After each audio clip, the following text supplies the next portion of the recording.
തെരഞ്ഞെടുപ്പ് വേളയിൽ ജമ്മു കാശ്മീരിൽ അങ്ങോളം ഇങ്ങോളം സഞ്ചരിച്ച ഒരു മാധ്യമപ്രവർത്തകനാണ് താങ്കൾ അല്ലേ?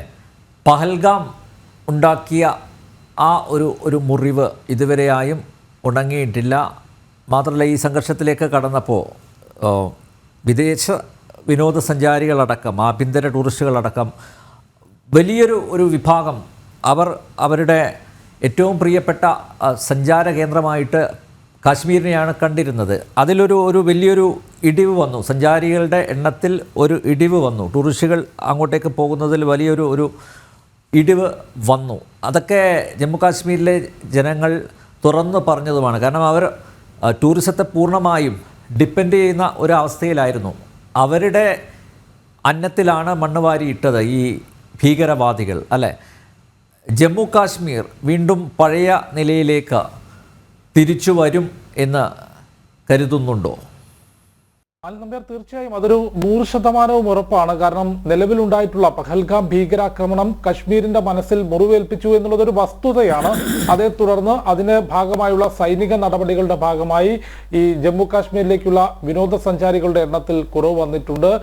അതൊരു അംഗീകരിക്കപ്പെടേണ്ട വസ്തുതയാണ്. പക്ഷേ ഇതിനെയും മറികടക്കാൻ ജമ്മു കാശ്മീരിന് സാധിക്കും. ഇതിലും വലിയ വെടിയൊച്ചകൾ മുഴങ്ങിക്കേട്ടിരുന്ന കശ്മീർ താഴ്വരയുടെ ചരിത്രത്തെക്കുറിച്ച് നമുക്ക് അറിയാവുന്നതാണ്. 88 മുതൽ ഏകദേശം 2016, 17, 19 വരെയുള്ള കാലഘട്ടങ്ങളിൽ വലിയ രീതിയിലുള്ള ഭീകരാക്രമണങ്ങൾ കശ്മീർ താഴ്വരയിൽ നിരന്തരം സ്ഫോടനങ്ങളും വെടിവെച്ചുകളും ഭീകരവാദത്തിലേക്കുള്ള റിക്രൂട്ട്മെന്റും അത്തരത്തിൽ ലഷ്കർ ഇ തയ്യബയും ജെയ്ഷെ മുഹമ്മദും ഹിസ്ബുൾ മുജാഹിദും ഉൾപ്പെടെയുള്ള ഭീകര സംഘടനകൾ ജമ്മു കാശ്മീരിൽ എത്രത്തോളം അശാന്തി പടർത്തിയിരുന്നു എന്ന് നമുക്കറിയാം. 2019 വളരെ കൃത്യമായി ആർട്ടിക്കിൾ 370 റദ്ദാക്കുകയും അതിനുശേഷം നടന്നിട്ടുള്ള സൈനിക നടപടികൾ ജമ്മു കാശ്മീരിലെ ജനങ്ങളെ വിശ്വാസത്തിലെടുത്തുകൊണ്ട് അവരുടെ ജീവിത നിലവാരം മാറ്റിയെടുത്തുകൊണ്ട് വിദ്യാർത്ഥികളായിട്ടുള്ള ആളുകൾക്ക്, അതായത് 18 വയസ്സിന് താഴെയുള്ളവർക്ക് വളരെ കൃത്യമായി അടിസ്ഥാന വിദ്യാഭ്യാസം ഉറപ്പാക്കുന്നതിനും യുവാക്കൾക്ക് തൊഴിൽ ഉറപ്പാക്കിക്കൊണ്ടും അതിർത്തി മേഖലകളിൽ ഉൾപ്പെടെ റോഡ് ഉൾപ്പെടെ കണക്ടിവിറ്റി എത്തിച്ചുകൊണ്ടും അത്തരത്തിലൊരു വലിയ പ്രോസസ്സായിരുന്നു 2019 മുതൽ.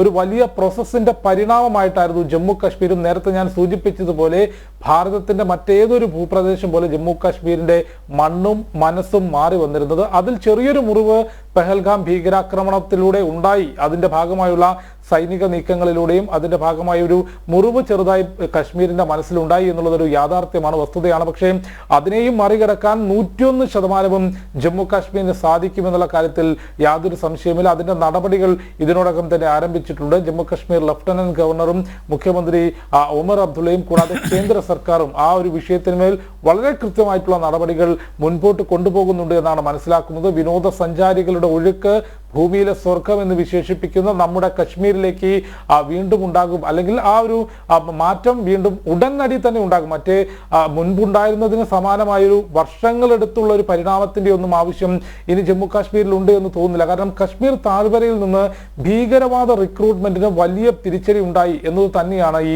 ഭീകരർക്ക് വലിയ തിരിച്ചടി ജമ്മു കാശ്മീരിന്റെ മണ്ണിൽ പ്രവർത്തിക്കുന്നതിനുണ്ടായിട്ടുള്ളത്.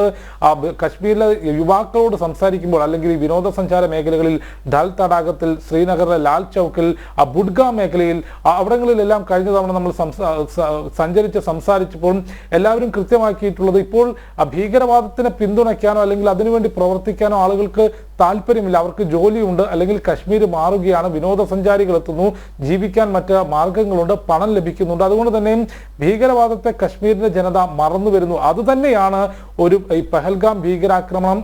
അതിന്റെ തെളിവാണല്ലോ ജിഷ്ണു. പഹൽഗാം ഭീകരാക്രമണത്തിന് ശേഷം കശ്മീരിലെ സ്ത്രീകളടക്കം തെരുവിലിറങ്ങി പ്രതിഷേധിച്ചു. അവരുടെ കയ്യിലെല്ലാം ഭാരതത്തിൻ്റെ പതാകയും ഉണ്ടായിരുന്നു, ത്രിവർണ്ണ പതാകയും ഉണ്ടായിരുന്നു അല്ലേ? നമ്മൾ കാശ്മീരിൽ മുമ്പെങ്ങും കാണാത്തൊരു കാഴ്ചയായിരുന്നു അത്.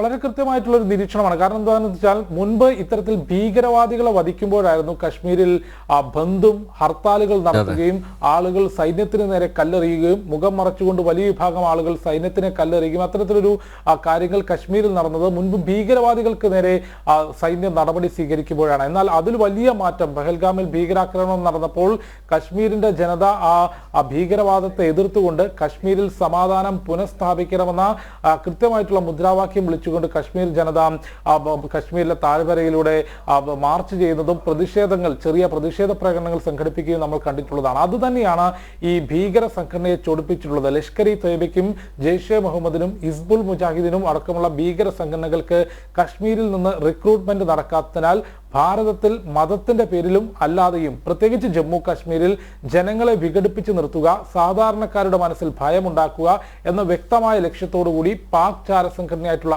ISIയും ലഷ്കർ-ഇ തൊയ്ബയും ജെയ്ഷെ മുഹമ്മദും ഹിസ്ബുൾ മുജാഹിദിനും ചേർന്നുകൊണ്ട് ആസൂത്രണം ചെയ്ത് നടപ്പാക്കിയതാണ് പഹൽഗാം ഭീകരാക്രമണം എന്ന വ്യക്തമായ റിപ്പോർട്ട് ഇന്റലിജൻസിന്റെയും ദേശീയ അന്വേഷണ ഏജൻസിയുടെയും റിപ്പോർട്ട് നമുക്ക് മുൻപിലുണ്ട്. പക്ഷേ ആ ഗൂഢാലോചന ഇത്തരം ഭീകര സംഘടനകളുടെ അവസാനം കുറിക്കുന്ന തലത്തിലേക്കായിപ്പോയി എന്നുള്ളതാണ് ഈ കഴിഞ്ഞ ദിവസങ്ങളിലെ സൈന്യത്തിന്റെ നടപടികൾ, ഭാരതത്തിന്റെ നടപടികൾ വ്യക്തമാക്കിയിട്ടുള്ളത്.